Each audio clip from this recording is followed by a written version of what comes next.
ஒரு முறை உங்களுக்கு தெரியும், எல்லாருக்கும் ஜோசிக்காரர் எல்லாருக்கும் தெரியும்ல, இருக்க மாட்டீங்க, எல்லாரும் தெரிஞ்சிருக்கும். ஒரு ஜோசிக்காரர் ஒரு முறை ஒரு வீட்டுக்கு கடந்து செல்கிறார்.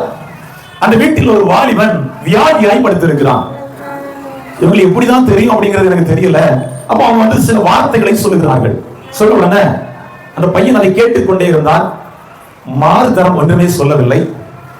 இரண்டாவது ஒரு காரியம் சொன்னா, நான் தேவனை ஆராதிக்கிற ஒரு குடும்பத்தை சார்ந்தவன். நீங்க இந்த நேரம் வரைக்கும் ஏதோ ஒரு காரியங்கள் சொல்லிக் கொண்டிருந்தீர்கள். நான் கேட்டுக்கொண்டிருந்ததற்கு ஒரு காரணம் உண்டு. நீங்கள் சொல்லுவதை நம்புவதனால் நான் கேட்டுக்கொண்டிருக்கவில்லை, மாறாக இனி நான் சொல்லுவதை நீங்க கேட்கணும் என்பதற்காக நான் கேட்டுக்கொண்டிருந்தேன். அந்த வாலிபன் இப்படியாக சொன்னானா, அதாவது நீங்க எதுக்காக வந்திருப்பீங்க அப்படின்னா, ஏதோ ஒன்றை எதிர்பார்த்து வந்திருப்பீங்க. அதை நான் உங்கள் கரத்தில் கொடுத்து விடுகிறேன்.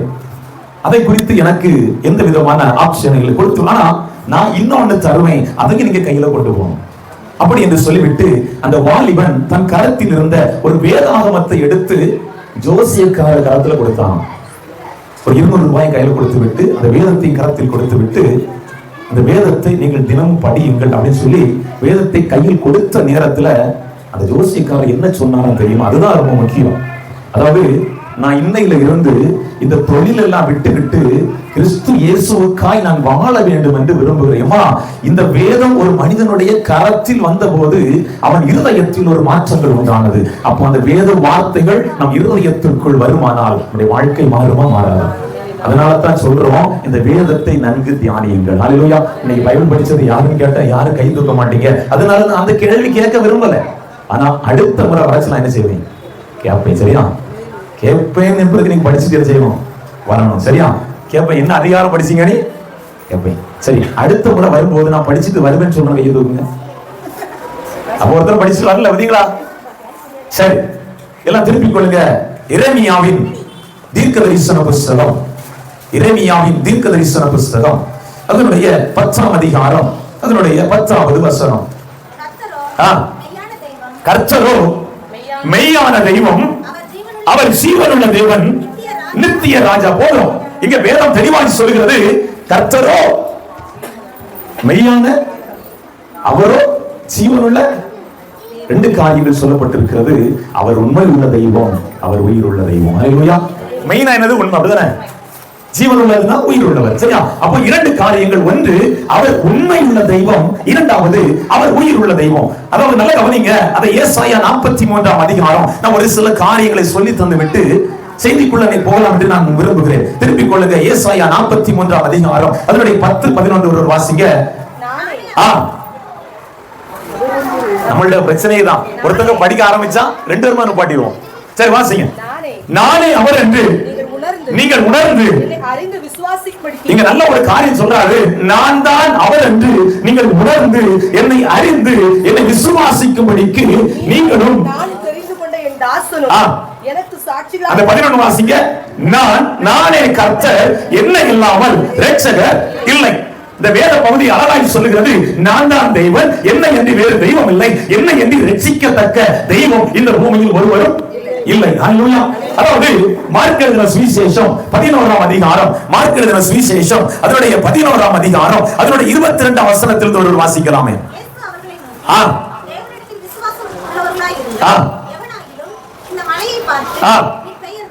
சமுத்திரத்திலே தள்ளுண்டு போய் என்று சொல்லி தான் சொன்னபடியே நடக்கும் என்று தன் இருதயத்தை சந்தேகப்படாமல் விசுவாசித்தார். அவன் சொன்னபடியே ஆகும் என்று மெய்யாகவே உங்களுக்கு சொல்கிறேன்.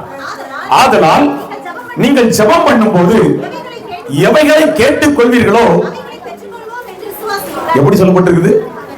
எவைகளை கேட்டுக் கொள்ள வேண்டும் என்று வருகிறீர்களோ அதை பெற்றுக் கொண்டோம் என்று விசுவாசியுங்கள். இன்னைக்கு செய்தியின் தலைப்பு என்னன்னு கேட்டீங்கன்னா விசுவாசம்.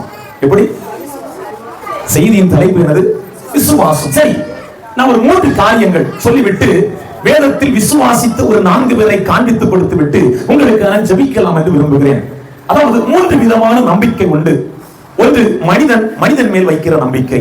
அதாவது 2, 3 காரியங்கள் சொல்வதற்கு முன்பாக இந்த மனிதன் மேல் வைக்கிற நம்பிக்கை எப்படி முடியும் என்பதை காண்பித்துக் கொடுக்கிறேன் வேதத்திலிருந்து. முதலாவதாக சங்கீதங்களின் புஸ்தகம், 39ஆம் சங்கீதம் அதனுடைய 5, 6 வசனங்கள்.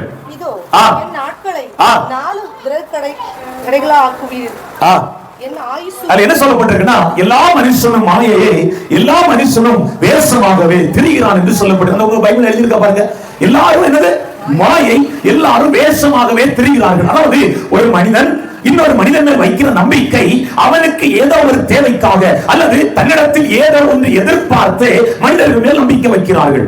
எதிர்ப்பு சொல்றேன், புரியுது?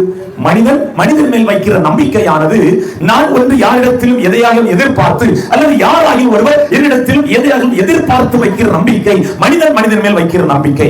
வாசிங்க சங்கீதம் 41 அதனுடைய 9வது வசனம் வாசிங்க.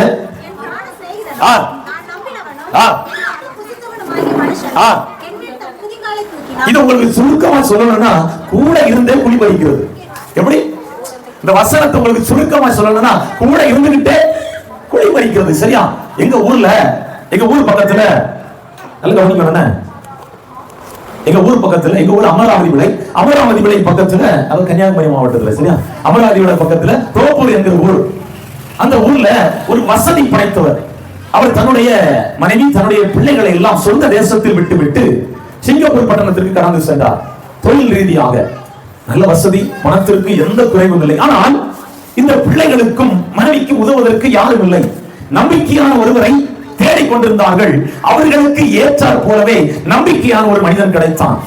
கிட்டத்தட்ட 3 ஆண்டுகள் அந்த மனிதர்கள் இந்த மனிதன் மேல் நம்பிக்கை வைத்திருந்தார்கள்.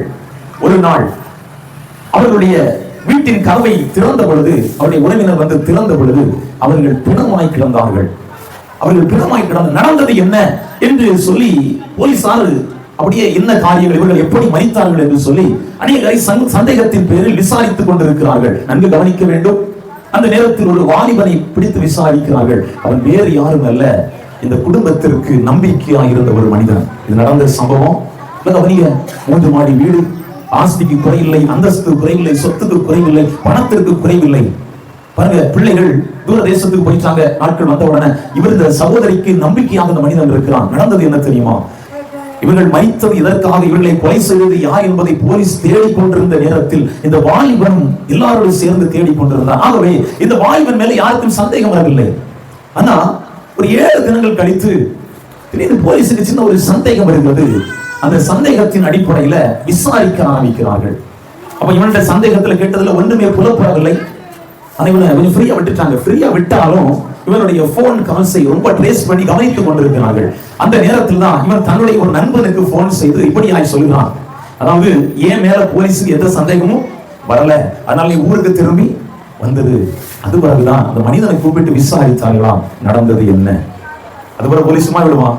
கேட்க வேண்டிய முறையில நம்ம நல்ல விருந்தெல்லாம் வச்சு கேட்டா கரெக்டா என்ன செஞ்சிடும், வெளியே உண்மை வந்துடும். அப்படி வச்சு கேட்ட பொழுது அவன் சொன்னானா, நான் 3 ஆண்டுகளாய் இவர்களுக்கு நம்பிக்கைக்குரியவனாக இருக்கிறேன். எனக்கு திடீரென்று இவர்கள் வைத்திருந்த நகையின் மீதும் பணத்தின் மீதும் எனக்கு ஆசை வந்தது. நான் என்ன செஞ்சேன் அப்படின்னா, 3வது மாடியில் ஒரு கதவு உண்டு, அதை திறந்து போட்டு விட்டு நான் கீழே என்னது அவங்கள போயிட்டு வான்னு சொல்லிவிட்டு வீட்டை விட்டு வெளியே சென்று விட்டேன். நடந்தது என்னன்னா, இவர்களுக்கு தெரியாமல் வந்து கொள்ளையடிக்க வேண்டும் என்பது என்னுடைய எண்ணம். ஆனா தற்செயலாய் அவர்கள் என்னை பார்த்து விட்டார்கள். உள்ள வந்த நேரத்தில் பார்த்துட்டாங்க. நான் முகமடி அணிஞ்சிருந்தேன். நான் தான் அவங்களுக்கு அடையாளம் தெரியவில்லை. ஆனா என்னோடு வந்த அந்த சக நண்பனோடு நான் பேசின உரையாடலை வைத்து அவர்கள் நான் தான் என்பதை கண்டுபிடித்தார்கள். உடனே என்னால் வேறு வழி இல்லை, அவர்களை கொலை செய்ய வேண்டியதாக இருந்தது என்று சொல்லி தன்னுடைய வாக்குமூலத்தில் இப்படியாய் நல்ல கவனியுங்கள். மனிதன் மேல் வைக்கிற நம்பிக்கை நிச்சயம் ஒரு நாள் அற்று போகும். ஹல்லேலூயா. கரங்களை உயர்த்தி சத்தமாய் ஹல்லேலூயா. அதனால தான் சங்கீதம் 56 அதனுடைய 1வது வசனம் இப்படியாக சொல்கிறது, தேவனே எனக்கு இறங்கும், மனுஷன் என்னை விழுங்க பார்க்கிறான், நாள்தோறும் போர் செய்து என்னை ஒடுக்குகிறார்கள். ஹல்லேலூயா. நல்ல கவனிங்க, மனிதர்கள் மேல் வைக்கிற நம்பிக்கை நிச்சயமாய் ஒரு நாள் என்ன செய்யும் அப்படின்னா அற்று போகும். வாசிங்க ஏசாயா தீர்க்கதரிசன புத்தகம் அதனுடைய 2ஆம் அதிகாரம் அதனுடைய 22ஆம் வசனம் இப்படியாக சொல்கிறது, நாசியில் சுவாசம் உள்ள மனுஷனை நம்புவதை விட்டு விடுங்கள். நாசியில சுவாசம் உள்ள மனுஷனை நம்புவதை விட்டு விடுங்கள். அதுல மூக்குல சுவாசம் இருக்கான்னு பாருங்க. என்ன சொல்றாங்கன்னா, பிரேதத்தை கூட நம்பலாமா? அப்படிதானே? அப்படின்னு சொல்ற, நாசியில் சுவாசம் உள்ள நம்புவதை பார்க்கிலும் ஜீவனுள்ள தேவன் மேல் பற்றுதலா இருப்பதே நல்ல. உங்களுக்கு இன்னொரு வசனத்தை கூட காண்பித்தார. மீகா வாசிங்க. மீகா 7ஆம் அதிகாரம் அதனுடைய 5ஆம் வசனம். மீகா 7ஆம் அதிகாரம் அதனுடைய 5வது வசனம். யார கேக்குதா? எல்லாரும் கேக்குதா? சிநேகிதனை விசுவாசிக்க வேண்டாம், வழிகாட்டியை நம்ப வேண்டாம். உன் மனைவியை நம்பண்டா, உன் கணவனை நீ. நான் சொல்லலாமா? பைபிள்ல சொல்லிருக்கு. நல்ல கவனிங்க. மனிதன் மேல் வைக்கிற நம்பிக்கை நிச்சயமாய் அது ஒரு நாள் நம்மளை ஏமாற்றும். ஹல்லேலூயா. இரண்டாவது, எல்லாம் திருப்பிக் கொள்ளுங்க, வாசிங்க ஏசாயா தீர்க்கதரிசன புஸ்தகம் 46ஆம் அதிகாரம். ஏசாயா தீர்க்கதரிசன புஸ்தகம் அது 46ஆம் அதிகாரம், அதனுடைய 6 இருந்து 8 வரை வாசிப்பதற்கு முன்பாக அந்த பகுதி அப்படியே வச்சிடுங்க. எரேமியா அந்த முதல்ல வாசிச்ச பாத்தீங்களா? அந்த பகுதிக்கெல்லாம் திருப்பிடுங்க. முதல்ல வாசித்த அந்த எரேமியா 10ஆம் அதிகாரம், எரேமியா 10ஆம் அதிகாரம் அதனுடைய 1வது வசனத்திலிருந்து 5வது வசனம் வரை வாசிங்க. இஸ்ரவேல் வீட்டாரே, கர்த்தர் உங்களுக்கு சொல்லுகிற வசனத்தை நல்லா கேட்கணும்னா எல்லாரும் வாயத்தை நல்ல காது திறந்து என்ன செய்யணும்? கேட்கணும்னா வாசிங்க. புறஜாதிகளுடைய மார்க்கத்தை கற்றுக்கொள்ளாதிருங்கள், வானத்தின் அடையாளங்களாலே கலங்குகிறார்களே என்று சொல்லி நீங்கள் அவைகளாலே கலங்காதிருங்கள். ஜனங்களின் வழிபாடுகளும் வீணாயிருக்கிறது. காட்டில் ஒரு மரத்தை வெட்டுகிறார்கள், அது தச்சன் கையாடுகிற வாட்சியால் பணிப்படும். வெள்ளியினாலும் பொன்னினாலும் அதை அலங்கரித்து அது அசையாதபடிக்கு அதை ஆணிகளாலும் சுத்திகளாலும் உறுதியாக்குகிறார்கள். அவைகள் பனையை போல் நெட்டையாக இருக்கிறது, அவைகள் பேச மாட்டாதவைகள், அவைகள் நடக்க மாட்டாததினால் சுமக்கப்பட வேண்டும். அவைகளுக்கு பயப்பட வேண்டாம், அவைகள் தீமை செய்யக்கூடாது, நன்மை செய்வாய்களுக்கு சக்தி இல்லை என்று கர்த்தர் சொல்கிறார். இரண்டாவது, மனிதர்களால் உண்டு பண்ணினவைகள் மேல் வைக்கிற நம்பிக்கை. முதலாவது, மனிதன் மேல் வைக்கிற நம்பிக்கை.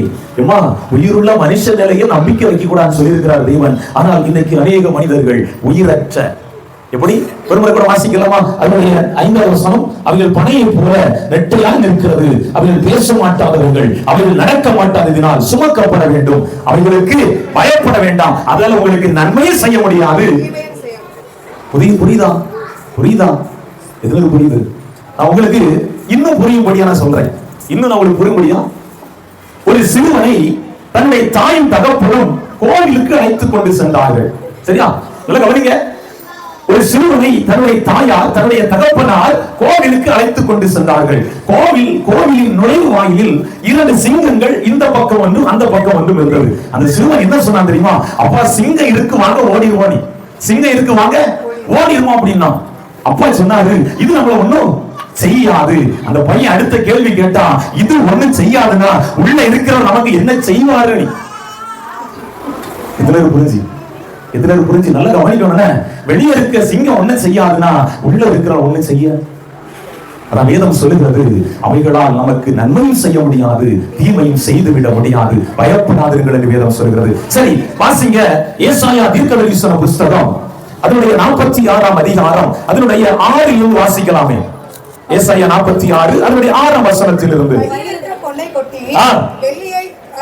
தராசில் நிறுத்து, கூலி பொருத்திக் கொள்கிறார்கள். அவன் ஒரு எனக்கு ஒரு கேள்வி, ஒரு மனிதன் எப்படி தெய்வத்தை உண்டாக்க முடியுமா? அப்படின்னா நான் தானே கடவுள்? எதுனால புரியுது? ஒரு மனிதனால் தெய்வத்தை உண்டாக்க முடியுமானால் அது அல்ல, உண்டாக்குகிறவன் தான் கடவுள். அப்படிதானே? அப்ப அது என்னது? இல்ல, ஒண்ணும் இல்ல. இல்ல கவனிங்க, எங்க வேதம் தெளிவாக சொல்லுகிறது. வாசிங்க. உண்டாக்குகிறான், அதை வணங்கி பணிந்து கொள்கிறான், அதை ஸ்தானத்திலே வைக்கிறார்கள். அங்கே அது நிற்கும், தன் இடத்தை விட்டு அசையாது. ஒருவன் அதை நோக்கி கூப்பிட்டால் அது மறுத்தரவு கொடுக்கவும் இல்லை, அவன் இக்கட்டை நீக்கி அவனை ரட்சிக்கவும் இல்லை. இதை நினைத்து பாருங்கள். வாசிங்க அந்த 8வது வசனம், நல்லா வாசிங்க. இதை நினைத்து புரிசனாய் இருங்கள் பாதகரே, இதை மனதில் வையுங்கள். கொஞ்சம் யோசிக்கணும்னா, கொஞ்சம் நினைக்கணும்னா, என்னை ரட்சிக்க வல்லவன தெய்வம் யார்? என்னை ரட்சிக்க வல்லவன தெய்வம் யார் என்கிற நினைவு நமக்குள்ளே உண்டாகும். இங்க வேதம் தெளிவாக சொல்கிறது, இதை நினைத்து பாருங்கள், இதை யோசித்து பாருங்கள், இதை நீங்கள் மனதிலே வைத்துக் கொள்ளுங்கள். என்னை ரட்சிக்க வல்லவன தெய்வம் யார்? முதலாவது வேதம் சொல்கிறது, நீங்கள் மனிதனை நம்ப வேண்டாம். இரண்டாவது, மனிதனால் உண்டாக்கினவர்களை நம்ப வேண்டாம். மூன்றாவது, நாம் யாரை நம்ப வேண்டும்? வாசிக்கலாமே மத்தேயு எழுதின சுவிசேஷம் அதனுடைய 17ஆம் அதிகாரம். மத்தேயு எழுதின சுவிசேஷம் அதனுடைய 17ஆம் அதிகாரம் அதனுடைய 20வது வசனம்.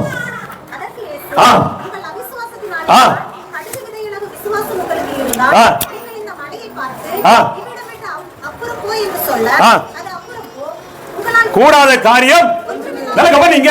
மூன்றாவது, நாம் யாரை நம்ப வேண்டுமானால் உயிருள்ள தெய்வத்தை நம்ப வேண்டும், உண்மையுள்ள தெய்வத்தை நம்ப வேண்டும். நான் எங்கே இருந்து கூப்பிட்டாலும் அங்கே இறங்கி வருகிற தெய்வத்தை நாம் நோக்கி பார்க்க வேண்டும். எல்லாரும் ஒரு விசை கரங்களை உயர்த்தி, தேவ ஜனங்களே, அவர் உயிருள்ளவர், அவர் ஜீவனுள்ளவர், அவர் பரிசுத்தர், நான் பரிசுத்தராக இருக்கிறது போல நீங்கள் பரிசுத்தராக இருக்கிறது வாக்கு கொடுத்த தெய்வம், வாக்கு மாறாத தெய்வம் இந்த இடத்துல வந்திருக்கிறார்.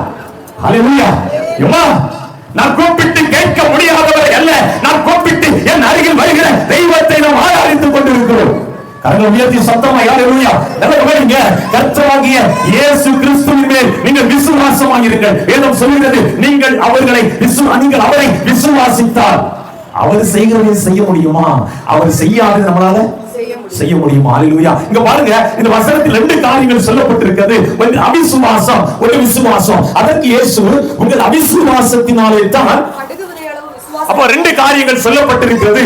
ஒன்று விசுவாசம், இன்னொன்று அவிசுவாசம். சரி, நான் முதலாவது அவிசுவாசத்தை குறித்து கொஞ்சம் சில காரியங்களை சொல்லிப்படுத்தி விட்டு, ஏன் அதை சொல்லித்தாங்க அப்படின்னா, நீங்கள் அவிசுவாசிகளா விசுவாசிகளா உங்களுக்கு தெரியும். எப்படி நீங்க விசுவாசிகளா அல்லது அவிசுவாசிகளா உங்களுக்கு என்ன செய்யணும்? நீங்கள் எந்த நிலையில் இருக்கிறீர்கள் என்பதை நீங்கள் சரியாக புரிந்து கொள்வதற்காகவே தேவ ஆவியானவர் நம்மளோட தெளிவாய் பேசிக் கொண்டிருக்கிறார். ஹல்லேலூயா. கரங்களை உயர்த்தி சத்தமாய் ஹல்லேலூயா. பாருங்க, கையை பிடிங்க. உங்களுக்குள்ள விசுவாசம் இருக்கிறதா இல்ல அவிசுவாசம் இருக்கிறதா? என்ன சொன்னாவ? விசுவாசம் இருக்குன்னு சொன்னாவா? யாரெல்லாம் விசுவாசம் இருக்குன்னு யாரும் கை தூக்குங்க. நல்ல 1 2 3 இப்போ ஒரு கையை கீழே போயிட்டு என்ன ஆரம்பிச்சோன்னு ஒன்னா கீழே போயிட்டு ஏதோ ஒரு பிரச்சனை இருக்கு. சரி, நல்ல கவனிங்க. வாசிங்க யாத்திராகமம் 14ஆம் அதிகாரம். யாத்திராகமம் 14ஆம் அதிகாரம் அதனுடைய 31ஆம் வசனம். கர்த்தர் எகிப்தியரில் செய்த அந்த மகத்தான கிரியை இஸ்ரவேலர் கண்டார்கள். அப்பொழுது ஜனங்கள் கர்த்தருக்கு பயந்து கர்த்தரிடத்தில் அவருடைய ஊழியக்காரனாகிய மோசேயிடத்திலும் விசுவாசம் வைத்தார்கள். சரி, இப்போ இன்னொரு வசனம் வாசிங்க. என்னாகமம் 14ஆம் அதிகாரம். என்னாகமம் 14ஆம் அதிகாரம் அதனுடைய 11ஆம் வசனத்தில் இருந்து.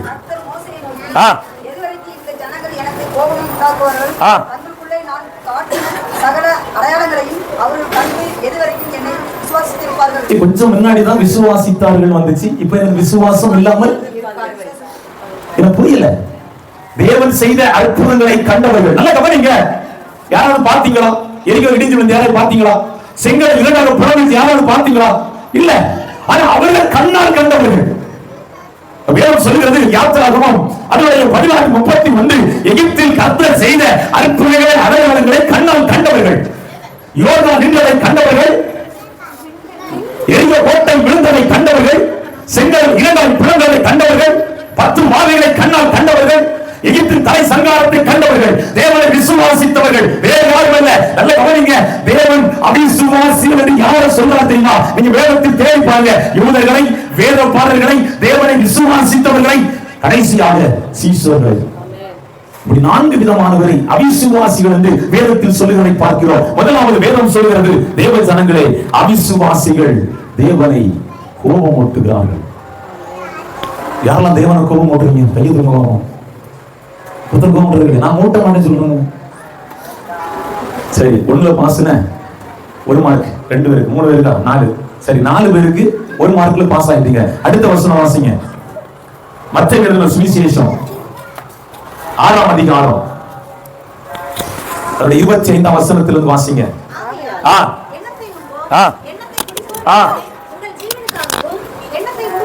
இந்த பகுதியில 34வது வசனம் வரையிலும் என்ன சொல்லப்பட்டிருக்குன்னா அவிசுவாசம். 30 வாசிங்க. அற்ப விசுவாசிகளே, சரியா? அதாவது அற்ப விசுவாசிகள், அவிசுவாசிகள் நாளைய தினத்தை குறித்து கவலைப்படுகிறார்கள். நாளைய குறித்து கவலைப்படலாம்னு சொல்லி கைதுங்க.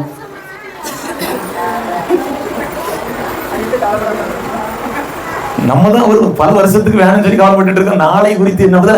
நல்ல கவனிக்க தேவ ஜனங்களே, இங்க வேதம் தெளிவாய் சொல்கிறது, அவிசுவாசிகள் நாளைய தினத்தை குறித்து கலங்குகிறார்கள். அந்த பகுதியை நீங்க வீட்டுல வாசித்து பாருங்க. அடுத்ததாக வேதம் சொல்கிறது, தான் விசேஷித்தவர்கள் என்பதை மறந்து விடுகிறார்கள். அந்த வேதம் சொல்கிறது, பறவைகளை கவனித்து பாருங்கள், அவை விதைப்பதும் இல்லை, அறுப்பதும் இல்லை, களஞ்சியத்தில் சேர்த்து வைப்பதும் இல்லை, அவைகளை பிழை போட்டுகிற பரமபிதா நம்மளை போஷிப்பதற்கு அவர் போதுமானவராக இருக்கிறார். அவைகளை காட்டிலும் நீங்கள் விசேஷித்தவர்கள் அல்லவா? அல்ல கவனிங்க. முதலாவது அவிசுவாசிகள் தேவனுக்கு கோபமுட்டுகிறார்கள். இரண்டாவது உலகத்தை குறித்து கலங்குகிறார்கள். நாளைய தினத்தை குறித்து கவலைப்படுகிறார்கள். நான்காவது வேதம் சொல்கிறது தான் விசேஷித்தவர்கள் என்பதை மறந்து விடுகிறார்கள். அடுத்ததாக வேதம் சொல்கிறது அஞ்ஞானிகளைப் போல அவர்கள் செயல்படுகிறார், ஞானமற்றவர்களைப் போல அவர்கள், அதாவது புத்தி இல்லாதவர்களைப் போல செயல்படுகிறார்கள் என்று வேதத்திலே சொல்லப்பட்டிருக்கிறது. வாசிங்க மத்தேயு எழுதின சுவிசேஷம் 8ஆம் அதிகாரம் அதனுடைய 23ஆம் வசனத்திலிருந்து வாசிக்கிற பொழுது அங்க எல்லாருக்கும் தெரியும் இயேசு கிறிஸ்து தன்னுடைய படகில், அந்த படகில் இருக்கிறார், அயர்ந்த நித்திரையா இருக்கிறார். அப்படின்னா அந்த படகு மூழ்கத்தக்கதாக காற்று வருகிறது. அதாவது என்ன அப்படின்னா அந்த கடலின் அலை கொந்தளித்து வந்து வேதம் தெளிவாய் சொல்லுகிறது படகு மூழ்கத்தக்கதாக. அந்த சூழ்நிலையில் அவர்கள் இயேசுவை எழுப்புறாங்க. ஐயரே, நாங்கள் மடிந்து போகிற உங்களுக்கு கவலை இல்லையா? அவிசுவாசிகள் இயேசு தன் படகில் உண்டு என்பதை மறக்கிறார். எப்படி? அவிசுவாசிகள் இயேசு தன் படகில் உண்டு என்பதை மறக்கிறார்கள். வாசிங்க 26ஆம் வசனம். அதற்கு அவர் அற்ப விசுவாசிகளே ஏன் பயப்படுகிறீர்கள்? அப்ப என்ன? அற்ப விசுவாசிகள் இயேசு தன் படகில் உண்டு என்பதை மறக்கிறார்கள். அடுத்ததாக வேதம் சொல்கிறது அவர்கள் பயப்படுகிறார்கள். அடுத்த வசனம் சொல்கிறது இவர் யாரோ காற்றும் கடலுக்கும் இவருக்கு இயேசுவை குறித்து புரிந்து கொள்ளுதல் இல்லாமல் போகிறார்கள். எல்லாம் விட்டுட்டு வந்தவங்க வேற யாரும் இல்ல. இயேசு வானோட எல்லாம் விட்டுட்டு வந்தவன். நம்ம எல்லாம் கண்டிப்பா வரமான்னு சொல்லுவோம். போட்டுல கிடைச்ச மீனை வித்துட்டு வாரேன்னு சொல்லுவோம். ஆனா அப்படி அல்ல. மீனை விட்டான், போட்டை விட்டான், சொந்தத்தை விட்டான், பந்தத்தை விட்டான், தகப்பனை விட்டான், தொழிலை விட்டான், எல்லாம் விட்டு சொல்றான். இவர் யாரோ காற்றும் கடல் இவருக்கு ஏன் தெரியுமா? இயேசுவை குறித்து புரிந்து கொள்வதில் இல்லை. இவர் யாரோ ஒரு ஸ்டேஜ் தாண்டினவர் அவர் யாருங்கிற எண்ணமே நமக்குள் வருகிறது. அவர் யாரும் தெரிந்து விட்டு தான் பின்பற்றினவர். அவிசுவாசம் வருகிற பொழுது அவர் யாரோ என்கிற ஒரு கேள்வி நமக்குள்ளே உண்டாகிறது. ஹல்லேலூயா. கர்த்தருடைய சத்தமாய் ஹல்லேலூயா. அதனால மத்தேயு 13ஆம் அதிகாரம் அதனுடைய 58ஆம் வசனம் இப்படியாக சொல்கிறது அவிசுவாசத்தின் நிமித்தம் தேவன் அங்கே அற்புதங்களை செய்யவில்லை. அவிசுவாசம் இருக்கிற இடத்தில் தேவனால் அற்புதம் செய்ய முடியும். ஏன் நம்ம வாழ்க்கையில அற்புதம் நடக்கல? ஏன் கேட்கிற காரியம் வாழ்க்கை நடக்கல தெரியுமா? ஏனென்றால் உங்களுக்கு தேவன் மேல் முழுமையான விசுவாசம் இல்லை. வேதம் தெளிவாய் சொல்கிறது. அது 13:58. அவர்களுடைய அவிசுவாசத்தின் நிமித்தம் அவர் அங்கே கேட்டீங்களா? ஒன்று ரெண்டு செஞ்சார். இன்னைக்கு அப்படித்தான் நம்முடைய வாழ்க்கையில் ஒரு சில காரியங்களை செய்கிற தெய்வம் எல்லாவற்றையும் செய்வதற்கு வல்லவர் என்று நாம் விசுவாசித்தோமானால் நிச்சயமாய் நம்ம வாழ்க்கையிலும் தேவன் அற்புதங்களை செய்வார். ஹல்லேலூயா. வாசிங்க மத்தேயு எழுதின சுவிசேஷம் 14ஆம் அதிகாரம். மத்தேயு எழுதின சுவிசேஷம் 14ஆம் அதிகாரம் அதனுடைய 23 இருந்து பார்த்தோம் அப்படினா தெரியும். வாசிங்க 31 அல்ல 31 வாசிங்க. உடனே இயேசு கையை நீட்டி அவனை பிடித்து அற்ப விசுவாசி ஏன் சந்தேகப்பட்டாய் என்றார். நல்ல கவனிங்க. அற்ப விசுவாசிகள் சந்தேகப்படுகிறார்கள். எப்படி? யாருக்கு சந்தேகம் வருதுன்னா விசுவாசம் இல்லாதவர்களுக்கு. இரண்டாவது சொல்லட்டா, அவிசுவாசிகள் மூழ்கி போக வேண்டிய சூழ்நிலைக்கு தள்ளப்படுகிறார்கள். இந்த இடத்துல எல்லாருக்கும் தெரியும் இயேசு படகுல இல்ல. அவனு சொல்லட்டா, இயேசு படகுல இல்லைன்னா அந்த படகு எடுக்காதுன்னு சொல்றான். இதுல சொல்றது புரியுது? இயேசு நீங்க போங்கன்னு சொல்றாரு. நம்ம சொல்றோம் நான் மட்டும் இல்ல, நீர் வந்தாலையா நான் போவேன். அதனால மோசே சொல்றான், உங்களுடைய சமூகம் என் மண் செல்லாது இருந்தா நீர் எங்களை அனுப்பாது. ஹல்லேலூயா. இயேசு போங்கன்னு போயிட்டான். போயிட்டு இட வழியில காற்று புயல் அடி சொல்றேன், ஐயோ ஒரே கதறல். இயேசு பாருங்க வந்தாரு. வந்து நடந்து வந்ததை பார்த்தோட பேதுருக்கு ஆசை, தானும் நடக்கிறான். போற வழியில திடீரென்று அவிசுவாசம் மூழ்கி போய்விட வேணும் பாருங்க. நினைச்சா அதே போல மூழ்க வேண்டிய ஒரு சூழ்நிலைக்கு தள்ளப்பட்டான். வேதம் தெளிவாய் சொல்கிறது சந்தேகம் வாழ்க்கையில் வருவதற்கு காரணம் அவிசுவாசம். ஹல்லேலூயா. மத்தேயு 16ஆம் அதிகாரம், மத்தேயு 16ஆம் அதிகாரம் அதனுடைய 6 இருந்து 10 வரை பார்த்தோம் அப்படின்னா நீங்க 8 மட்டும் வாசிங்க. இயேசு அதை அறிந்து அற்ப விசுவாசிகளே அப்பங்களை கொண்டு வராததை குறித்து நீங்கள் உங்களுக்குள்ளே யோசனை பண்ணுகிறது என்ன? நல்ல கவனிங்க. இங்க இயேசு தன்னுடைய சீஷர்களை பார்த்து இப்படியாக சொல்கிறார், பரிசேயர் சரிசேயர் என்பவருடைய புளித்த மாவை குறித்து எச்சரிக்கையாயிருங்கள். இவருக்கு பேசினது புளித்த மாவை குறித்து. இவன் அப்பத்துக்கு போயிட்டான். நம்ம அப்பம் கொண்டு வரல, அதனால தான் இவர் என்ன செய்த குறித்து பேசிட்டு. நல்ல கவனிங்க. அவிசுவாசிகள் உணர்வில்லாமல் இருக்கிறார். இதற்கு புரியுது? 12 கூட நிறைய எடுத்து வீட்டுக்கு போங்கன்னு கொடுத்து விட்டு வராங்க இயேசு. 12 சீஷர்கள் கையிலையும் என்ன பின்னாடி வந்தீங்களா உங்க வீட்டுல வந்து கொடுத்துட்டு வாங்கன்னு சொல்லி விட்டவர் இயேசு. அவர் செஞ்ச அற்புதத்தை நினைவுகூறவில்லை. முதலாவது அவர்கள் உணர்வில்லாமல் போகிறார்கள். தேவன் செய்த அற்புதங்களை நினையாமல் போகிறார்கள். யாரு? அவிசுவாசிகள். இப்போ சொல்லுங்க பக்கத்துல கைய பிடிங்க. நீங்க விசுவாசிகளா அவிசுவாசிகளா? சத்தத்தை காணல. இப்போ முதல்ல ஒரு 20 கை படன்னு வசந்து. முதல் கேள்வியில 4 கை வசந்து, 2வது கேள்வியில கையங்கானும் காலையங்கானும். ஹல்லேலூயா. கரங்களை உயர்த்தி சத்தமாய் ஹல்லேலூயா. மார்க் எழுதின சுவிசேஷம் 4ஆம் அதிகாரம், மார்க் எழுதின சுவிசேஷம் 4ஆம் அதிகாரம் அதனுடைய 40-41 வாசிக்கலாமே. இயேசு சீஷர்களை நோக்கியா அவர் அவர்களை நோக்கி இயேசு சீஷர்களை நோக்கி ஏன் இப்படி பயப்படுகிறீர்கள்? ஏன் உங்களுக்குள் விசுவாசம் இல்லாமல் அந்த கேட்கிறாரு, ஏன் பயப்படுவீங்க? ஏன் உங்களுக்குள்ள விசுவாசம் இல்லை? வாசிங்க. அவர்கள் மிகவும் பயந்து அவர் யாரோ காற்றும் கடலும் இவருக்கு கீழ்ப்படிந்ததே என்று இயேசு கேட்ட கேள்வி என்னது? நல்லா கவனிக்கணும். இயேசு கேட்ட கேள்வி என்னது? ஏன் பயப்படுறீங்க கேட்கிறாரு பாருங்க. இயேசு சீஷர்கள் நோக்கி ஏன் பயப்படுகிறீர்கள்? உங்களுக்கு ஏன் விசுவாசம் இல்லாமல் போயிற்று? அவ என்ன பதில் சொல்லிருக்கணும்? நீங்க என்ன சொல்லிருப்பீங்க? ஏன் பயந்தீங்க? ஏன் விசுவாசம் இல்லைன்னா சூழ்நிலை எனக்கு சாதகமா இல்ல, அதனால என்ன செஞ்சேன்? அவன் விடைய பாருங்க. அவர்கள் மிகவும் பயந்து இவர் யாரோ காற்றும் கடலும் இவருக்கு கீழ்ப்படிந்ததே என்று ஒருவரோட ஒருவர் சொல்லிக் கொண்டார்கள். அவிசுவாசம் வந்துட்டா என்ன பேசணும் நமக்கே தெரியல. புரியுதா? கேட்ட கேள்வி என்னது? என்ன கேள்வி கேட்டாரு? ஏன் பயந்தீர்கள்? ஏன் உங்களுக்கு விசுவாசம் இல்லாமல் போயிட்டு? அவன் என்ன சொல்லுங்க? சூழ்நிலை சரியில்லைப்பா, காற்றும் கடலும் வந்து நாங்க பயந்துட்டோம், அதான் சொல்லியிருக்கோம். எப்படி அனைவரும் சொல்றாங்க, இவர் யாரோ காற்று கடலும் சம்பந்தம் எல்லாம் பேசுறாங்க. அவிசுவாசம் இருந்த சம்பந்தம் எல்லாமே பேசிட்டு இருக்கோம். இது புரியுது? சரி, இனி விசுவாசத்துக்குள்ள போவேன. அதாவது நமக்குள் இருக்கிற அவிசுவாசத்தின் ஆவிகள் நம்மை விட்டு வெளியேறும். எல்லாரும் கையை உயர்த்தி இந்த அவிசுவாசத்தின் கிரியைகள் இயேசுவின் நாமத்தில் நம்மை விட்டு வெளியேறுவதா சொல்லி, இனி எனக்குள்ள இந்த அவிசுவாசம் குடிப்புவதற்கு நான் இடம் கொடுக்க மாட்டேன். எல்லாரும் கண்களை உயர்த்தி, இனி அவிசுவாசம் என்னுடைய வாழ்க்கை நுழைவதில்லை. அல்லேலூயா. இல்ல கவனிங்க, வேதத்தில் தேவனை விசுவாசித்த அநேக பாத்திரங்கள் உண்டு. வேதத்தில் தேவனை விசுவாசித்த அநேக பாத்திரங்கள் உண்டு. அதாவது இந்த செய்தியை 3 மணி நேரம் பேசலாம். பேசினா நான் மட்டும் தான் நீங்களே பெரிய நல்லாவே தெரியும். அதனால 3 பேரை சொல்லிட்டு நான் முடிக்கலாம் விரும்புறேன். எப்படி பேசினா 3 மணி நேரம் பேசலாம். ஆனா நான் மட்டும் தான் இருப்பேன். என் மனைவி என் கூட வந்ததுனால இருப்பாங்க. சரி, அண்ணன் ஒய்ஃப், என் பாஸ்டர் கூட ஒரு இருப்பாங்க. சரி, பாஸ்டர் மீதி எல்லாரும் வீட்டுக்கு அன்னை பார்சல் கொடுங்க, நாங்க போறோம் சொல்லி கிளம்பி கண்டிப்பா போயிருவீங்க. ஆனா நான் ரொம்ப நேரம் எடுக்க விரும்புறேன். 3 பேர் அல்லது 4 பேரை காண்பித்து கொடுத்து விட்டு உங்களுக்கு ஜெபிக்கலாம் என்று விரும்புகிறேன். எல்லாம் திருப்பிக் கொள்ளுங்க. மத்தேயு எழுதின சுவிசேஷம் அதனுடைய 8ஆம் அதிகாரம் அதனுடைய 5ஆம் வசனத்திலிருந்து. இயேசு கப்பர்நகூமில் பிரவேசித்தபோது நூற்றுக்கு அதிபதி ஒருவன் அவரிடத்தில் வந்து, ஆண்டவரே, என் வேலைக்காரன் வீட்டிலே திமிர்வாதமாய் கிடந்து கொடிய வேதனைப்படுகிறான் என்று அவரை வேண்டிக் கொண்டார். நல்ல கவனிங்க. நம்ம எல்லாருக்கும் தெரியும் அப்படிதான் சம்பவம். ஆனா இந்த வேறு கோணத்தில் ஆவியானவர் பேச போகிறார். இல்ல கவனிங்க, வேதம் தெளிவாய் சொல்கிறது, நூற்றுக்கு அதிபதி என்பவன் 1000 பேருக்கு தலைவன். யாரு அவன்? ரோம அதிகாரி. அவன் யூதன் அல்ல, இஸ்ரவேலன் அல்ல, தேவனை அறிந்தவன் அல்ல. மாறாக ஏதோ ஒரு காரியத்துல தேவனை குறித்து கேள்விப்பட்டவன்.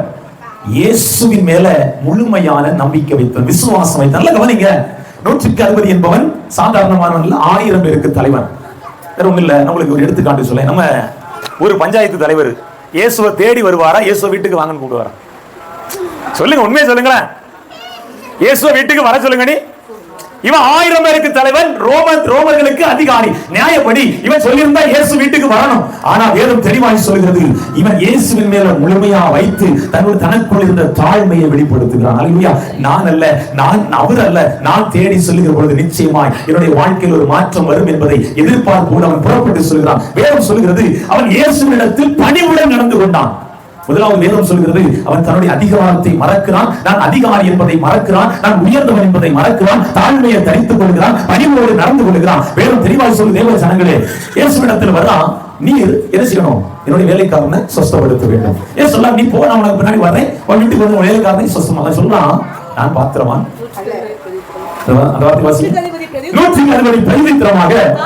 ஆண்டவரே, வீட்டுக்குள் பிரவேசிக்க நான் பாத்திரம் அல்ல, ஒரு வார்த்தை மாத்திரம் சொல்லு, அப்பொழுது என் வேலைக்காரன் சொஸ்தமாக. தன்னுடைய தகுதியின்மையை அவன் சரியாக புரிந்திருந்தான். எப்படி?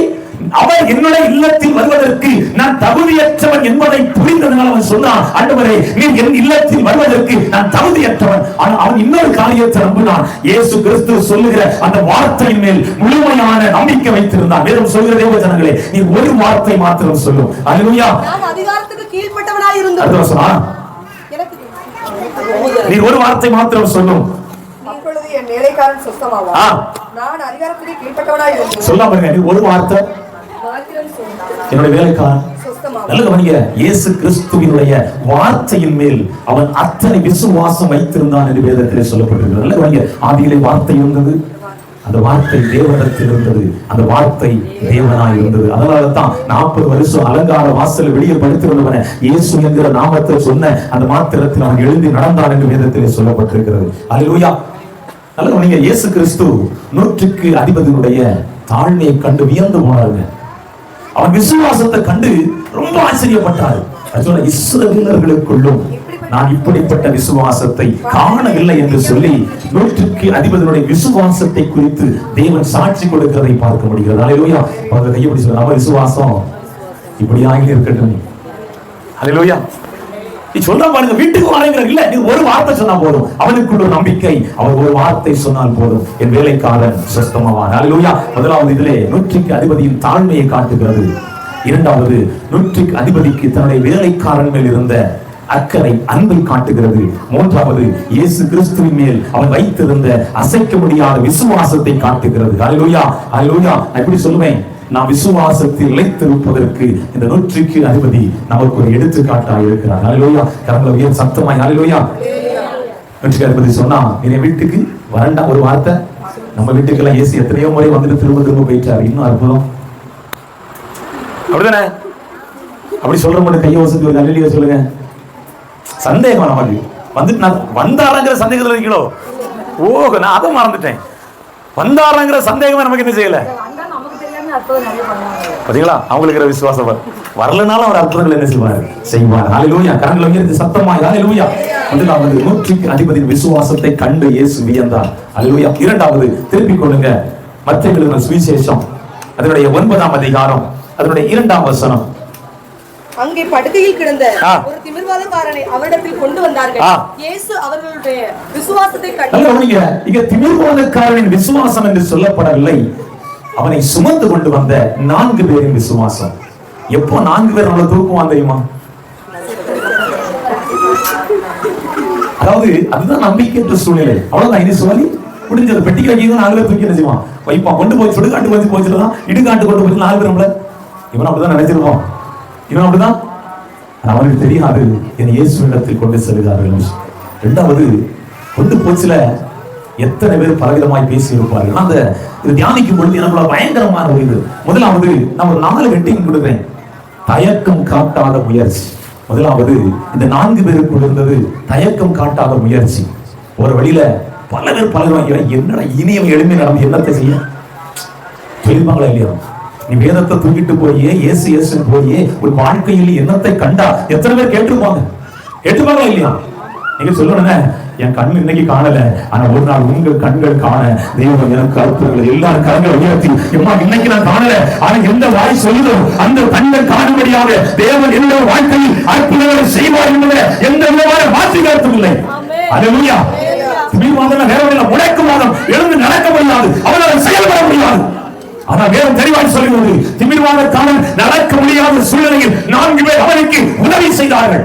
நான் சொல்லட்டா, ஜெபிக்க முடியாதவர்கள் நீங்கள் உதவி செய்யுங்கள், ஜெபத்திற்கு உதவியாயிருங்கள். உபவாசிக்க முடியாத நேரத்தில் அவர்கள் உறுதுணையாயிருங்கள். அவர்கள் வாழ்க்கையில் கஷ்டங்கள் நஷ்டங்கள் இழப்புகள் வந்த நேரத்தில் அவர்களுக்கு உதவியாயிருங்க. ஒரு கையை கொடுங்க, ஒரு கையை கொடுங்க.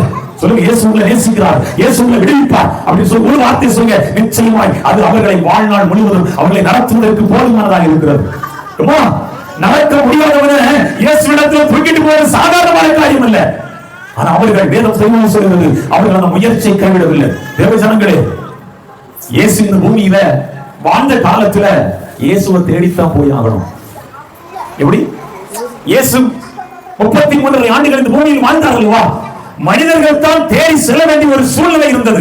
ஏனென்றால் அன்றைக்கு அவர் பூமியில் வாழ்ந்து கொண்டிருந்தார். எல்லாரும் ஒரு விசை கரங்களை உயர்த்தி, அன்று இயேசு பூமியில் வாழ்ந்து கொண்டிருந்தார், அவரை தேடி நாங்கள் செல்ல வேண்டியிருந்தது. ஆனால் இன்றைக்கு அவர் பூமியில் அல்ல, அவர் எனக்குள் வாழ்ந்து கொண்டிருக்கிறார். ஆகவே நான் தேடி செல்ல வேண்டியதல்ல, அவர் என்னை தேடி வந்திருக்கிறார். எல்லாரும் கரங்களை தட்டி, தேவ ஜனங்களே, நான் தேடி செல்ல வேண்டிய தெய்வம் அல்ல, மாறாக அவர் என்னை தேடி வந்து என்னை சுலபப்படுத்துவதற்கு போதுமானவராக இருக்கிறார்.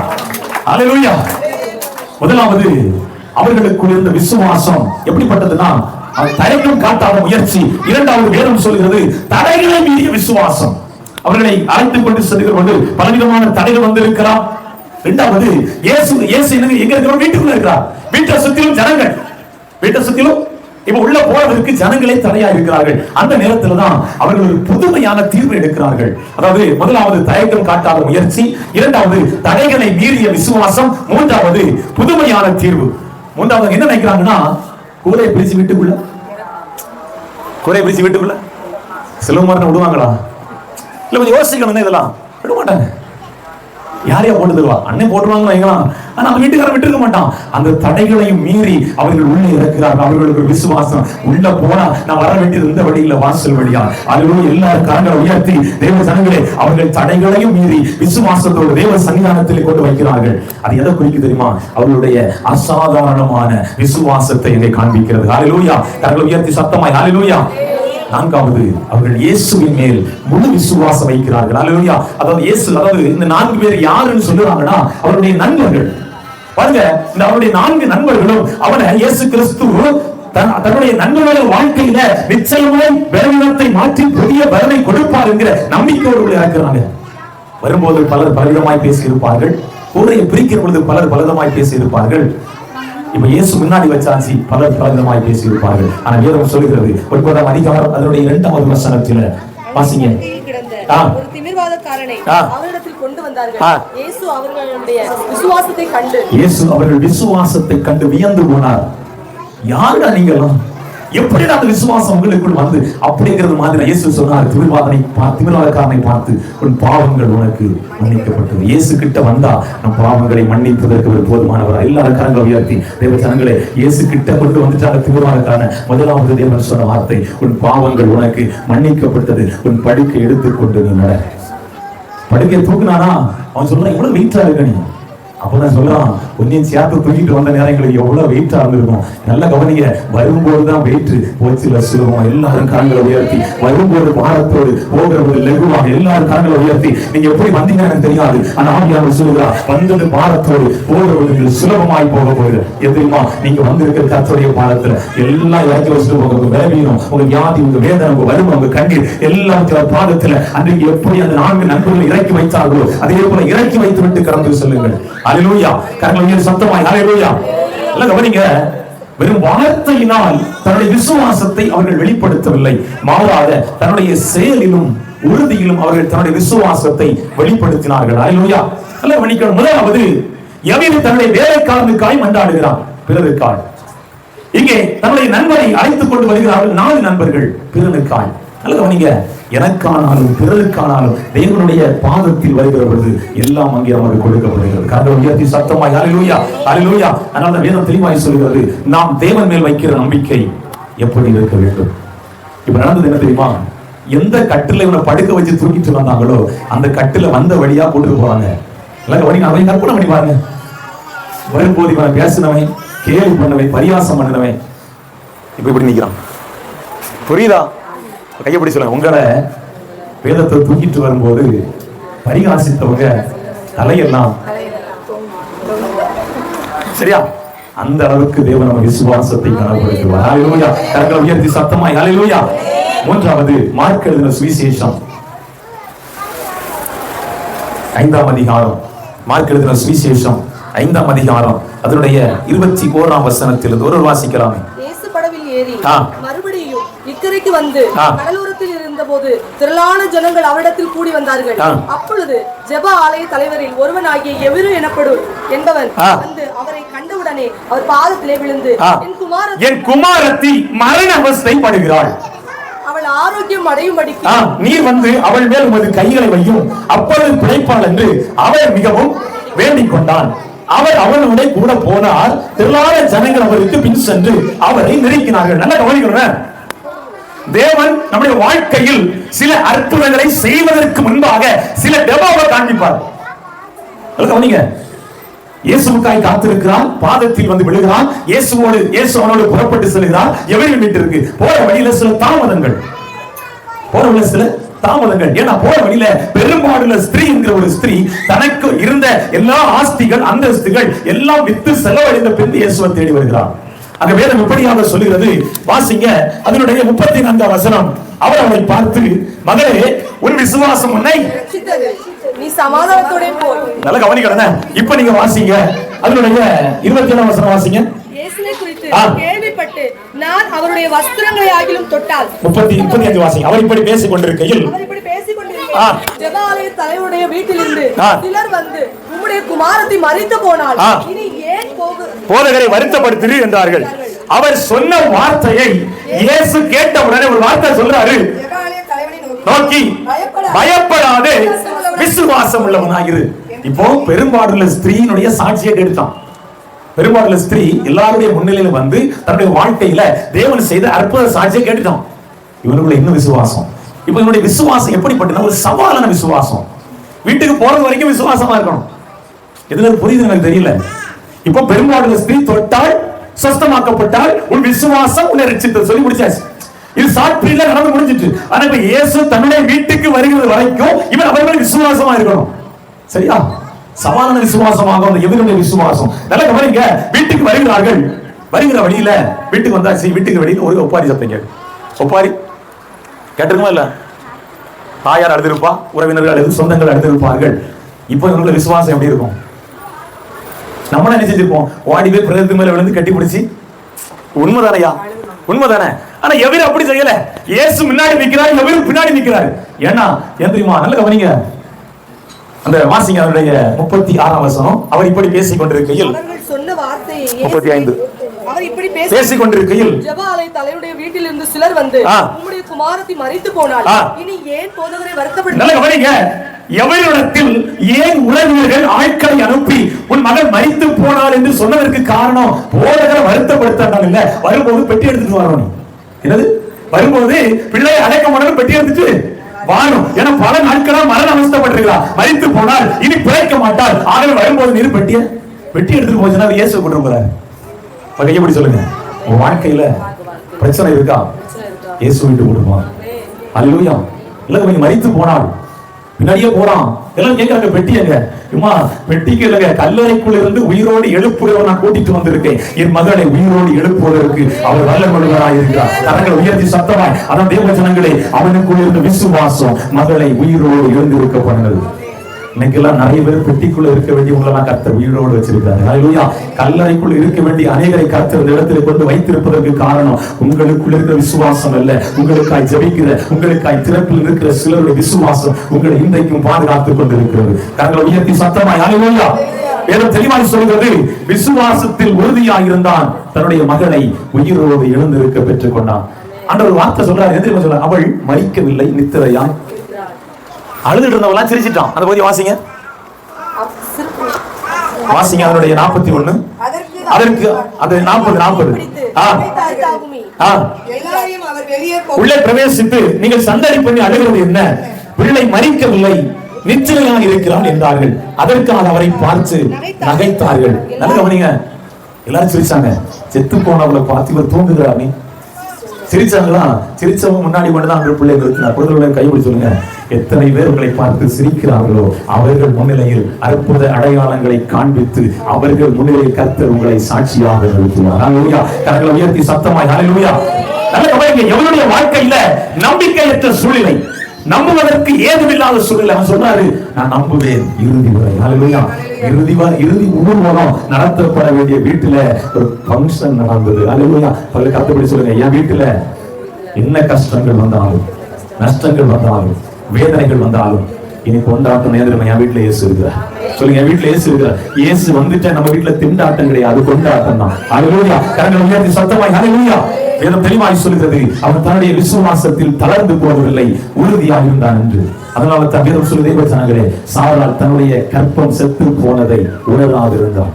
நம்ம இயேசு இருக்கிறார்கள் உணர்வு இல்லை. ஆனால் வேதம் சொல்கிறது தன்னுடைய கற்பம் செத்து போனதை அவர் உணராது இருந்தால் என்று சொல்லப்பட்டிருக்கிறது. தெரியுமா? செத்து போன கற்பத்திற்குள்ளையும் உயிருள்ள ஈசாக்கு வைக்க முடியும் என்று சொல்லி அவள் விசுவாசித்தார். அல்லேலூயா. கரங்களை உயர்த்தி சத்தமாய் அல்லேலூயா.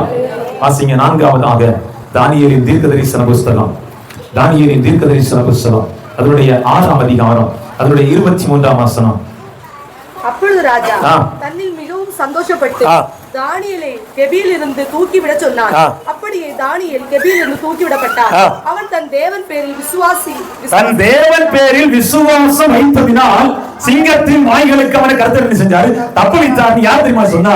எந்த ராஜா தூக்கி போட சொன்னாலும் அதே ராஜா வாயில் இருந்து சாட்சி பிறக்கிறது. அல்லேலூயா. தேவ ஜனங்களே, ஏன் தெரியுமா? தானியேல் தேவன் மேல் வைத்திருந்த விசுவாசம். அல்லேலூயா. சிங்க கம்பியில போட்டாலும் கர்த்தரனை காப்பாற்றுவதற்கு விசுவாசம் அவனுக்குள்ள. ஆனா வேதம் சொல்கிறது, சத்துருவானன் சிங்கம் போல யாரை விழுங்கலாம் என்று வகை தேடி கொண்டிருக்கிறான். அவருடைய வஞ்சக வழிகளில் நீங்கள் வீழ்ந்து விடாதீர்கள். நல்ல கவனிக்கணும் அந்த வசனத்தை. அவன் சிங்கம் போல, சிங்கம் கிடையாது. சிங்கம் கிடையாது, அவன் சிங்கம் போலதான், டூப்ளிகேட். ஆனா எங்க அப்பா யார் தெரியுமா?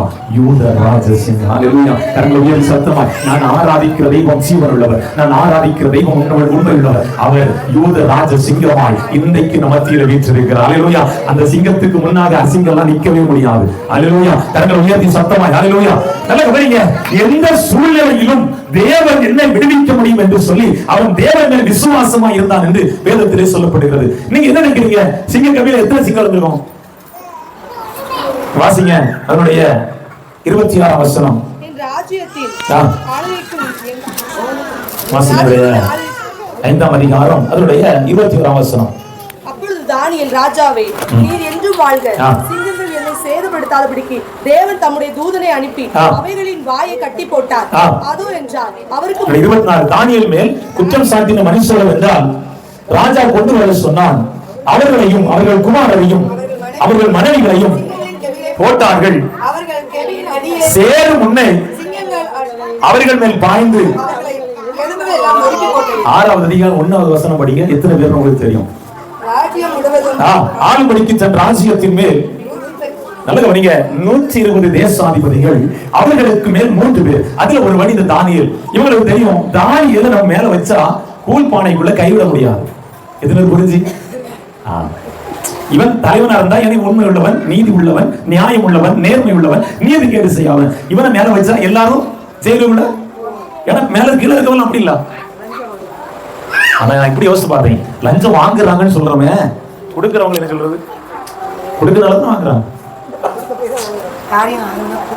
அப்போ யாருக்கு மேல அதிகமான தப்பு? அப்ப லஞ்சம் வாங்குறாங்கன்னு சொல்லக்கூடாது இல்ல? சரியா? இன்னையில இருந்து லஞ்சம் கொடுக்க மாட்டேன்னு நம்ம என்ன செய்யணும்? ஆமா, 100 ரூபா தானே சார், அதை பார்த்துடுங்க. உண்மையா இல்லையா? நம்மள்ட்ட தாங்க தவறு இருக்குது. வாங்குறோன்னு சொல்றோம், கொடுக்காம வாங்குவானா? எவ்வளவு சட்டங்கள் இருக்கு தெரியுமா? உங்களுக்கு 2 நாளைக்கு மேல ஒரு காரியத்துக்கு மேல அலைய விடக்கூடாது. நடந்த ஒரு சம்பவம், எத்தனை பேர் பேப்பர்ல படிச்சீங்க எனக்கு தெரியல. ஒரு மனிதன் வீட்டுக்கு கரண்ட் வேணும்னு சொல்லி எழுதி போட்டுருக்கான். கரண்ட் வேணும்னு நியாயப்படி கரண்ட் எடுக்கிறது பணமே கட்டணும், 1000 சில ரூபாய் கட்டணும். இவருக்கு கரண்ட் கொண்டு வரணும்னா 7 போஸ்ட் நாட்டணுமா? புரியுதா? 7 போஸ்ட் நாட்டணும். இவர் கரண்ட் வேணும்னு சொல்லி எழுதி கொடுத்ததற்கு ஒரு 1000 சில ரூபாய் செல்லான கட்டி செல்லான வீட்டுக்கு வாங்கிட்டு வந்தாச்சு. இத்தனை 20 நாளைக்குள்ள அவங்க போஸ்ட நாட்டி இருக்கணும். கவர்மெண்ட் சட்டத்தின்படி அந்த போஸ்ட் அவங்க என்ன செஞ்சிருக்கணும்? நாட்டி இருக்கணும். ஆனா போஸ்ட நாட்டல. அடுத்து இவர் ஒரு கம்ப்ளைண்ட் கொண்டு கொடுக்கிறாரு இபி ஆபீஸ்ல. ஐயா, இப்படி 20 நாள் மேல ஆகிவிட்டது, 20 நாளைக்கு மேல ஆகியாச்சு. சரியா? நான் வந்து இப்படி கொடுத்தாச்சு, அவங்க இன்னும் போஸ்ட் நாட்டல, எனக்கு கரண்ட் இன்னும் வரல. ஒரு 7-8 நாளைக்குள்ள படப்படன்னு ஈபிக்காக வந்து உங்களுக்கு கரண்ட் எல்லாம் தந்தாச்சுன்னு சொல்லிட்டு எழுதி கொடுத்தாங்க. அடுத்த மாசம் வந்து கரண்ட் கொடுத்தாச்சுன்னு சொல்லி ஈபி ஆபீசர் வந்து ரீடிங் எடுத்துட்டு போயிட்டாரு. போஸ்ட் நாட்டல, கரண்ட் எடுக்கல, அந்த மெயின் மட்டும் இருக்குது. இவர் சொல்லிட்டு போயிட்டாரு, ரீடிங் எடுத்தாச்சு, உங்களுக்கு இவ்வளவு பில்லு வந்திருக்கு. இவர் என்ன செஞ்சாரு தெரியுமா? கொண்டு போய் பில்லு கட்டியாச்சு. பில்லு நடந்த சம்பவம், பில்லு கட்டியாச்சு. கட்டிக்கிட்டு அடுத்த நாள் ஸ்டேஷன் போனாராம். ஐயா, எனக்கு வீட்டுக்கு வந்த லைன் எடுத்த போஸ்டையும் காணல, லைனையும் காணல. புரியுதா? உண்மை நடந்த சம்பவம். எங்க வீட்டுக்கு லைன் தந்ததற்கு எல்லா ஆதாரங்களும் இருக்கு பாருங்க. நான் போய் எங்க என்ன செஞ்சிருக்கேன்? கரண்ட் பில்லு கட்டிட்டு வந்திருக்கிறேன். அவர் கரண்ட் எனக்கு தந்தாச்சு, 7 போஸ்ட காணல, அதுல கொடுத்திருந்த லைனையும் எனக்கு கண்டுபிடிச்சு விடும். வடிவேல் கலந்த மாதிரி தான் நடந்தது. என்ன தெரியுமா? போலீஸ் ஈபி ஆபீஸுக்கு போனடிச்சு. 1 மணி நேரத்துல எங்க இருந்து வந்தாலும் தெரியாது. 7 போஸ்டையும் நாட்டி லைனையும் கொடுத்து கரண்ட் வந்தாச்சு. 5 பைசா செலவு கிடையாது. நம்ம சரியா இருந்தா எல்லாம் சரியா இருக்கும்னு சொல்லுவேன். நம்ம சரியா இருந்தா நம்ம அலையதுக்கு வருத்தம். 100 ரூபா கொடுத்து அலையண்டாங்களா? இன்னைக்கு 100 ரூபாய்க்கு நாளைக்கு 1000 ரூபாய் கேட்போம், கொடுக்கதான் செய்வோம். ஏன்னா பெரிய காரியம் இல்ல. அதே 1000 ரூபாய் கேட்கிறோம், நாளைக்கு 1 லட்சம் ரூபாய் கேட்போம், கொடுக்கதான் செய்வோம். அவங்க யாருக்கு மேல தப்பு இருக்கு? ஆமா, இது லஞ்சம் வாங்குறாங்கன்னு யாரும் என்ன செய்யக்கூடாது? லஞ்சம் வாங்குறது தப்புனா கொடுக்கறோம். சரி, கேட்கறாங்கல்ல, இவங்க கேட்கறாங்கல்ல, 100 ரூபாய் தானே அப்படின்னு சொல்லி கொடுத்துரும். அப்படிதானே? ஒண்ணும் இல்ல. அந்த நேரம் லஞ்சம் ஒழிப்பு ஆபீசருக்கு போன் அடிக்க அவனே வருவான். அவர் எப்படி கேட்கான்னு பாத்துருவோம். 1 2 3 4 5. புரியுதா? இதுல புரிஞ்சு உள்ள இருந்து கம்மி தான் என்னன்னு நீ சரியா? 100 ரூபாய்க்கு ஆசைப்பட்ட கடைசியில ஒரு ஆள் நீங்க எழுப்பி பாருங்க, எல்லாரும் எழுப்பிடுவாங்க. நம்ம நினைக்க நமக்கு ஏன் பிரச்சனை, நமக்கு ஏன் இதுதான் பிரச்சனையான்னு சொல்லுவாங்க. சரி, கடைசியாக தானியேலை குறித்து வேதம் என்ன சொல்கிறது? அவன் தன்னுடைய விசுவாசத்தில் உறுதியாக இருந்தான் என்று வேதம் சொல்கிறது. அது மட்டுமல்ல, அவருடைய செயலில் வெளிப்பட்ட விசுவாசம். மூன்றாவது நல்ல கவனிங்க, சிங்க கெபியிலே போட்டாலும் என்னை தேவன் பாதுகாப்பார் என்று விசுவாசித்தான். நல்ல கவனிங்க, எனக்குள்ள விசுவாசம் இருக்கும். அது எப்படி பரவும் தெரியுமா? வாசிங்க அதனுடைய 5ஆம் அதிகாரம், வாசிங்க அதனுடைய தானியேல் 6ஆம் அதிகாரம் அதனுடைய 26ஆம் வசனம். எங்கும் உள்ளவர்கள் நடுங்குங்கள் வேண்டும் என்று என்னாலே தீர்மானம் பண்ணப்படுகிறது. என்னது யாரு தெரியுமா சொன்னா? தன் தேசத்தின் ஜனங்களுக்கெல்லாம் ராஜா எழுதுகிறான், தானியேலின் தேவன் யார் தெரியுமா? அவர் ஜீவனுள்ளவர். எல்லா எழுதுகிற தேவ ஜனங்களே, எனக்குள் விசுவாசம் இருக்குமானால் எனக்குள் இருக்கிற விசுவாசம் உலகம் எங்கிலும் பிரசித்தி பண்ணப்படும். அல்லேலூயா. அங்க வேதம் தெளிவாய் சொல்கிறது, எல்லா ஜனங்களும் தானியேலின் தேவனுக்கு முன்பாக நடுங்குங்கள், ஏனென்றால் அவர் ஜீவனுள்ளவர். அல்லேலூயா. அவர் நம்ம தேசத்துல 60 முழம் உயரத்திலையும் 6 அடி அகலத்தில் இருக்கிற ஒரு சிலை அல்ல, மாறாக அவர் ஜீவனுள்ள தெய்வம், அவர் உயிருள்ள தெய்வம், அவர் உண்மையுள்ள தெய்வம், அவர் நம்மை பாதுகாக்கின்ற தெய்வம், அவர் நம்மை பரிசுத்தமாக்குகிற தெய்வம். அல்லேலூயா. ஒரு முறை ஒரு காலேஜில் ஒரு ப்ரொஃபஸரை அழைத்திருந்தார்கள். அவர் அந்த காலேஜுடைய ப்ரொஃபஸர். ஆனா அந்த காலேஜ் தேவனை அறியாத ஒரு மார்க்கத்தில் நடத்தப்படுகிறது. ஒரு நாள் அந்த மனிதத்தில் இப்படியாக சொன்னார்களாம், நீங்கள் உங்கள் தேவனை உயர்த்தக்கூடாது, இயேசு என்கிற வார்த்தையை நீங்கள் பயன்படுத்தக்கூடாது, ஆனால் நீங்கள் ஒரு விருப்பப்பட்ட பாடலை பாடிக்கொள்ளலாம். அந்த நேரத்தில் அந்த மனிதன் பாடுகிற பாடல், சேனைகளின் கர்த்தர் பரிசுத்தர், சேனைகளின் கர்த்தர் பரிசுத்தர், சேனைகளின் கர்த்தர் பரிசுத்தர், பரிசுத்தர் பரிசுத்தரே. நீங்க இந்த பாடு ஃபுல்லா பாருங்க, இயேசுங்கிற வார்த்தை வராது. இந்த கல்லூரியின் முதலாளி அவர் அழைத்து கடைசி எப்படி சொன்னா, எப்படி பார்த்தாலும் கடைசியில் உங்க தெய்வத்தை நீர் போச்சு விட்டு அவர் சொன்னா ஒரு வார்த்தை கூட இயேசு சொல்லலையே, ஏ பரிசுத்தர்னாலே அவர் தானே, எல்லாரும் கரையை உயர்த்தி பரிசுத்தர்னாலே இயேசு தானே என்று சொல்லி அந்த மனிதன் சாட்சி கொடுத்தார். அவர்களுக்கு தெரியுங்க, நம் தேவன் உயிருள்ளவர், நம் தேவன் பரிசுத்தர், அவர் உண்மையுள்ளவர், வாக்கு மாறாதவர், சகலம் படைத்தவர், சர்வ வல்லவர் என்பது எல்லாருக்கும் தெரியும். அல்லேலூயா. அல்லேலூயா. தேவ ஜனங்களே, நன்கு புரிந்து கொள்ளுங்கள், அவங்களுக்கு விசுவாசம் இன்னைக்கு நமக்குள்ள இல்லை. அல்லேலூயா. ஒரு நாள் ஒரு மனிதன் சபைக்கு வந்தான். காலெல்லாம் பயங்கரமான வீக்கம். அந்நிய தேவனை ஆராதிக்கிற மனிதன் வந்து சபையில ஜெபித்து விட்டு வீட்டுக்கு போயிட்டார். 2 வாரம் கழிச்சு அவரை பார்த்தேன், ஏன் சபைக்கு வரல? அவர் என்ன சொன்னாரு, சபைக்கு வந்தா எனக்கு குணமாக வந்தேன், குணமாச்சினாருங்க. அவங்களுக்கு தெரியுது, சபைக்கு நான் வந்தேனால், தேவனை ஆராதித்தேனால், இயேசுவை என் இதயத்தில் ஏற்றுக்கொண்டேனால் என்னுடைய வாழ்க்கை மாற்ற வருகிறது. அவர்கள் புரிந்து கொள்கிறார்கள். நான் என்ன சொல்றேன், அவர்களுக்கு இருக்கிற விசுவாசம் இன்றைக்கு நமக்குள் இல்லை. வேதம் தெளிவாய் சொல்லுது, தேவ ஜனங்களே, விசுவாசிக்கிறவன் பதறான். அல்லேலூயா. அதனால வேதம் சொல்லுகிறது, எபிரேயர் ஒருவர் வாசிக்கலாமே, எபிரேயர் 11ஆம் அதிகாரம். அல்லேலூயா. நன்றி பரிசுத்தரே. எபிரேயர் 11ஆம் அதிகாரம் அதனுடைய 1ஆம் வசனம்.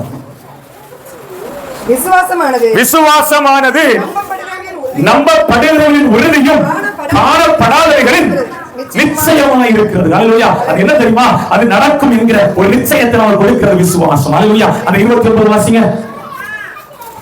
அதே பகுதி 29, எபிரேயர் 11:29. விசுவாசத்தினாலே அவர்கள் சிவந்த சமுத்திரத்தை விசுவாசத்தினாலே சிவந்த சமுத்திரத்தை உலர்ந்த தரையில் கடந்தது போல கடந்து சென்றார்கள். அப்படி வாசிங்க 30. விசுவாசத்தினாலே எரிகோ பட்டணத்தை 7 நாள் சுற்றி விழுந்தது. 33 வாசிங்க. விசுவாசத்தினாலே அவர்கள் ராஜ்யங்களை ஜெயித்தார்கள். விசுவாசத்தினாலே ராஜ்யங்களை ஜெயித்தார்கள், நீதியை நடப்பித்தார்கள், வாக்குத்தத்தங்களை பெற்றார்கள், சிங்கங்களின் வாய்களை அடைத்தார்கள், அக்கினியின் உக்கிரத்தை அழித்தார்கள், பட்டயத்தை கருக்குக்கு தப்பினார்கள், பலவீனத்தில் பலன் கொண்டார்கள், யுத்தத்தில் வல்லவரானார்கள். அல்லேலூயா. அந்நிய சேனைகளை முறியடித்தார்கள். வாசிங்க. வேறு சிலர் நிந்தைகளையும் அடிகளையும் கட்டுகளையும் அனுபவித்தார்கள், கல்லறியுண்டார்கள், வாளால் அறுப்புண்டார்கள். விசுவாசம் நம்பப்படுகிற உறுதியும் காணப்படாதவர்களின் நிச்சயமாய் இருக்கிறது. தேவஜனங்களே, யாரை நம்புகிறார்? மனிதனையா, மனிதனால் உருவாக்கப்பட்டவர்களையா, அல்லது ஜீவனுள்ள தேவனையா?